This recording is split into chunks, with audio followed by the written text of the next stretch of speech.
So if you've never been to San Francisco, the area here is all hills. So when everybody like knew that I was doing my deliveries by bike, they're like, what?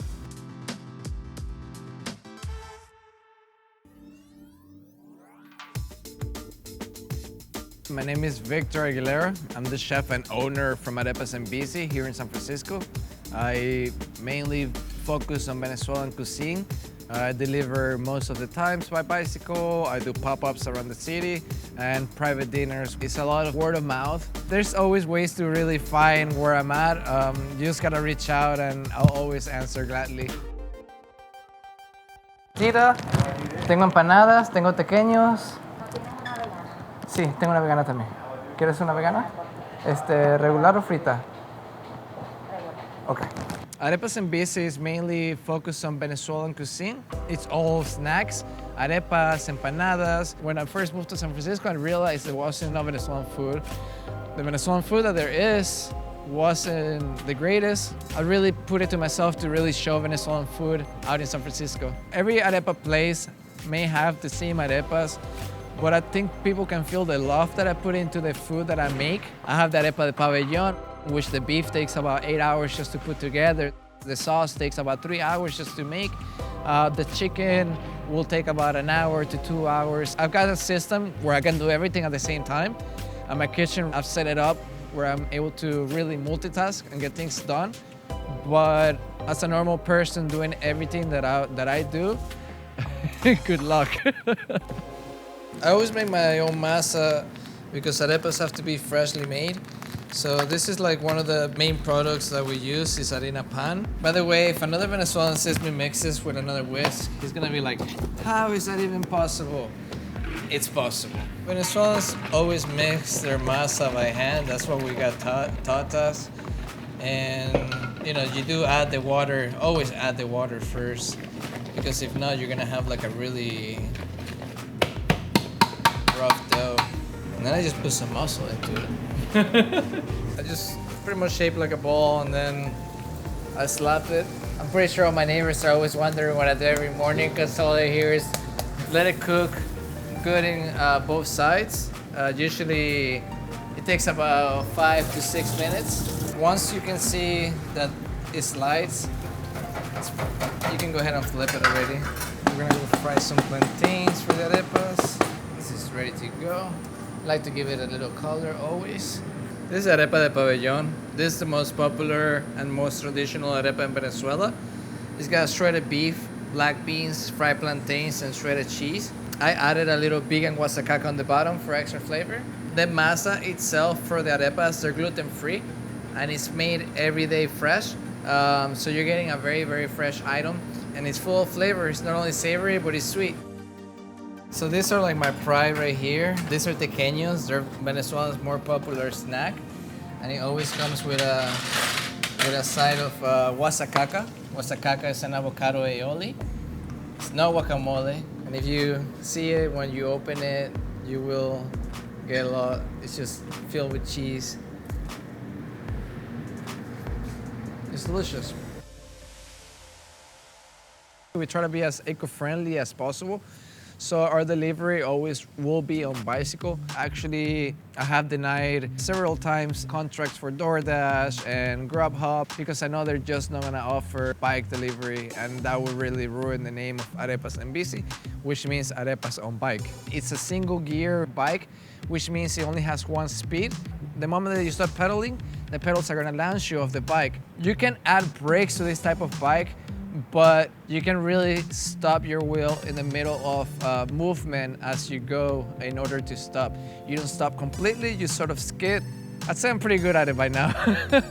I always have customers tell me, oh, why don't you get a bike with gears, or why don't you get an electric bike? It would be a lot easier, yeah, but I like the work. I like to put in the work. I love riding like crazy. I feel free on my bike. I can do tricks. It's really my getaway from all my troubles. Yes, food!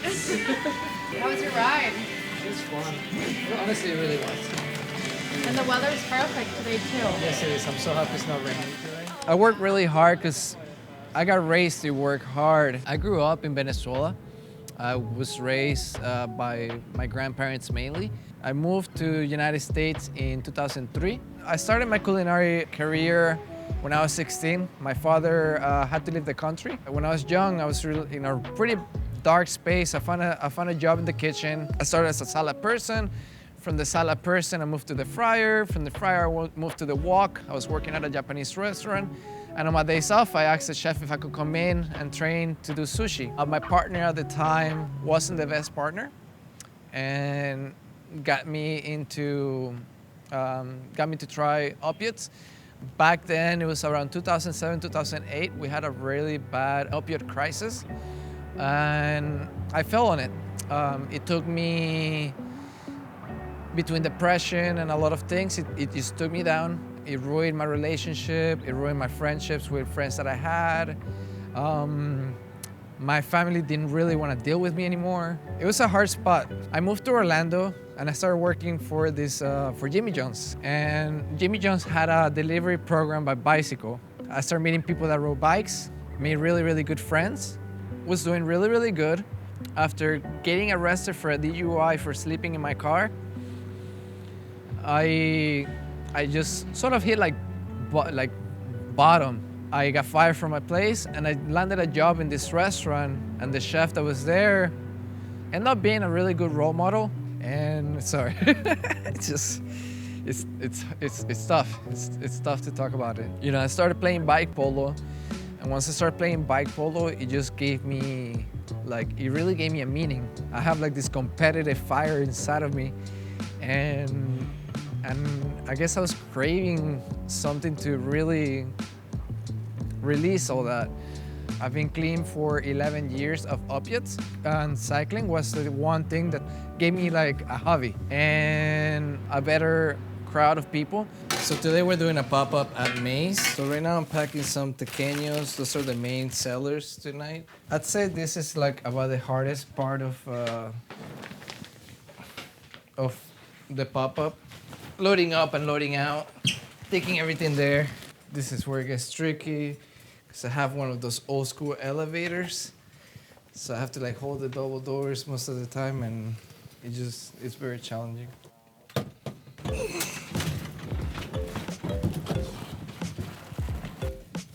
I'm very blessed that the elevator doesn't break here as often as some of the past buildings I've lived at. Since I already have Arepas En Bici and I was starting to do home for the past few months, it was starting to slow down a lot with everything reopening. So doing this pop-up here really gives me the opportunity to give the option for takeout, dine-in. So right now we're doing Reinas. It's also a popular one in Venezuela. And it's an avocado sauce. It's a guasacaca sauce. It's a garlicky avocado.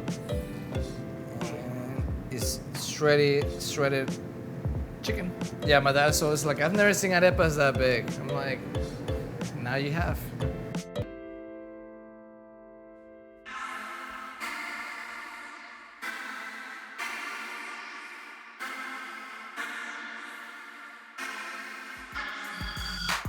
There's this thing that they say, work smart, not hard.